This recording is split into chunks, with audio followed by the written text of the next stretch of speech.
शिक्षा उत्सव 2025 का आयोजन किया गया, जहां अवंतिका विश्वविद्यालय के साथ साथ और कॉलेजों ने भी बढ़ चढ़कर इस मेले में अपना योगदान दिया।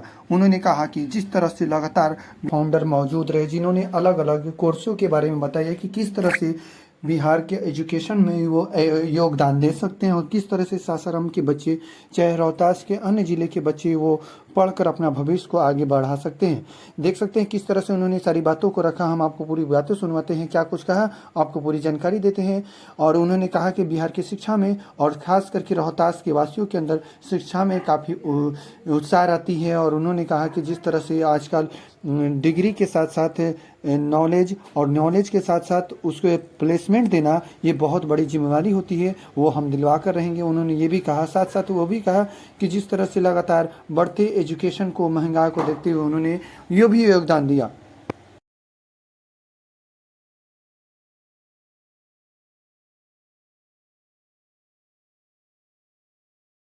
अभी मेरे पास इतने सारे बच्चे आए, इस अलग अलग स्टॉल पे गए। मैंने कुछ बच्चों से ऐसे ही पर्सनली इंटरव्यू ले लिया कि बेटा तुमको कौन बताया, किस माध्यम से आए और किस कारण से आए।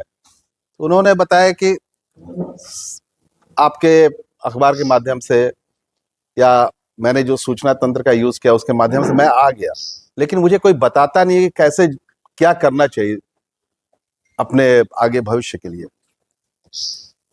तो इस बात को मैंने एकदम गंभीरता से लिया और मैं अगली बार 2 या 3 दिन का भी कार्यक्रम करने के लिए तैयार हूं, ताकि बच्चे मैक्सिमम संख्या में इस चीज को समझ सके, जान सके।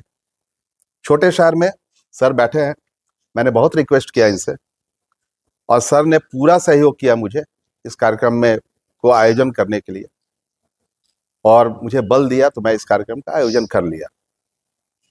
लेकिन अभी भी इस शहर में इन सारे चीजों की बहुत ज्यादा कमी है। अभी सर ने पूछा कि आर्ट्स ग्रुप के सब्जेक्ट्स के लिए कोई भी तैयारी, कोई स्कूल भी नहीं कर रहा है। तो सोचिए हम कितने पीछे हैं अभी। रीजन क्या है कि शायद उनके पास टीचर्स नहीं बन पा रहे होंगे। पहला रीजन ये हो सकता है। आपके जैसे लोग नहीं जो बच्चों को बताएं, बस हमारे घर में ही जानता है कि साइंस पढ़ेगा। सही है, तो वो ट्रेंड्स बदल रहे हैं।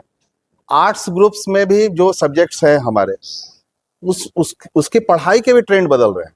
बहुत सारे ऐसे कोर्स है आर्ट्स में, बहुत सारे ऐसे कोर्स है आर्ट्स में जिनके माध्यम से सकता है सफल। सारी चीजों को ध्यान में रख करके ही मैंने इस आयोजन किया, ताकि मैक्सिमम टू मैक्सिमम कॉलेजेस आ सके और उनसे ये बच्चे रूबरू हो सके। अलग अलग कोर्सेज, अलग अलग पढ़ाई, अलग अलग बजट के तरीके से वो जान सके इन सारी चीजों को। तो ये सारी चीजें को ध्यान में रख करके ये आयोजन मैंने किया। दूसरी तरफ मुझे ये भी लगा कि बच्चों के लिए तो व्यवस्था मैंने कर लिया, शिक्षकों तक भी मुझे पहुंचना पड़ेगा, क्योंकि मैं इस कार्यक्रम का जब आयोजन करने के लिए मन में ठाना तो शिक्षकों को भी उतना अपडेट नहीं पाया। रीजन कि ये बच्चे जब बोलते हैं कि मुझे सिर्फ 2+2 4 पढ़ा दिया जाता है, फिर प्लानिंग नहीं बताया जाता लाइफ का। तो मैंने आज ही के दिन सम्मान समारोह शिक्षक का आयोजन किया है। संध्या 7 बजे से मैं उनको सम्मानित करूंगा। उसी माध्यम से गेट टुगेदर होगा और मैं बताऊंगा उनको कि आपका कौन सा छोटा सा पार्ट छूट जा रहा है बच्चों तक पहुंचाने का, वो आप पहुंचा देंगे तो शायद ये शहर या ये राज्य कुछ शिक्षा के क्षेत्र में कुछ बड़ा कर दिखाएगा। तो आप सबों से भी आग्रह है कि शाम के समय में भी एक गेट टुगेदर मैं टीचर्स के साथ जो कर रहा हूं, उसमें आप पुनः सादर आमंत्रित हैं। इसमें भी सहभागिता अपनी दें और टीचर्स के साथ भी हम लोग एक वार्तालाप कर ले तो बड़ा अच्छा लगेगा हमें। और कोई प्रश्न? प्लेसेस पे जो है पूरे बिहार स्टेट पे होना चाहिए और मैं धन्यवाद प्रकट करता हूँ लाल साहब का, जिन्होंने ये इनिशिएटिव्स लिया है और सब लोगों को जो है एक सिंगल प्लेटफॉर्म पे ला करके एक अपॉर्चुनिटीज़ प्रोवाइड करिए, जिससे हर कोई जो विश्वविद्यालय है, डिफरेंट इंस्टीट्यूशंस है, वो अपने विचारों को व्यक्त कर सके। मैं यहाँ पे जो हूँ एज अ रिप्रेजेंटेटिव आया हूँ अवंतिका विश्वविद्यालय की तरफ से। अवंतिका विश्वविद्यालय जो है MIT पुणे ग्रुप जो है उनका एक नया कैंपस है जो उज्जैन में स्थापित किया गया है।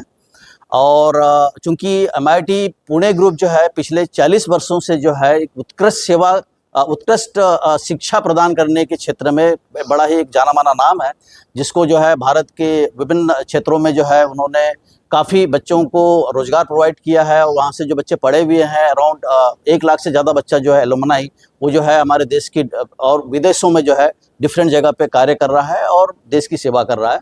और चूंकि शिक्षा जो है एक जो सबसे महत्वपूर्ण चीज़ होती है शिक्षा में वो होती है क्वालिटी कि उत्कृष्टता जो है उसको किस तरीके से डिफाइन किया जाए। और बहुत ही कम ऐसे ऑर्गेनाइजेशंस हैं जो शिक्षा में क्वालिटी एजुकेशन पे मेजर फोकस करते हैं। और मुझे ये कहते हुए बड़ा गर्व हो रहा है कि मैं एक ऐसे एकेडमिक इंस्टीट्यूशंस का पार्ट हूँ कि जो पिछले 40 वर्षों से जो है उन्होंने शिक्षा के क्षेत्र में जो है क्वालिटी को मेंटेन किया हुआ है। और आज भी जो है उस क्वालिटी को मेंटेन करने के लिए और ताकि ये जो सुविधा है हम एक हर क्षेत्र में और देश के हर कोने में जो है जो बच्चा टैलेंटेड बच्चा है, जो बच्चा वाकई में इंटरेस्टेड है और जिसने वाकई में एकेडमिकली कैपेबिलिटीज़ डेवलप की है, ऐसे बच्चों को हम चाहते हैं कि वो हमारे साथ आए, हमसे जुड़े, ताकि हम उनका एक सुनहरा भविष्य सुरक्षित कर सके। ये एक हमारा पर्पस है यहाँ पे आने का। और जो है बाकी बहुत सारे बच्चों से जो मेरी टीम ने जो इंटरेक्ट भी किया हुआ है, बहुत सारे बच्चों की और पेरेंट्स की अपनी डिफरेंट क्यूरीज होती है, डिफरेंट प्रश्न होते हैं। उन प्रश्नों का भी जो है इन्होंने मुझे लग रहा है कि आप लोगों ने उनको सेटिस्फाई किया होगा। और ये एक बहुत अच्छा एक तरीके से जो है कहना चाहिए कि एक बहुत अच्छा आयोजन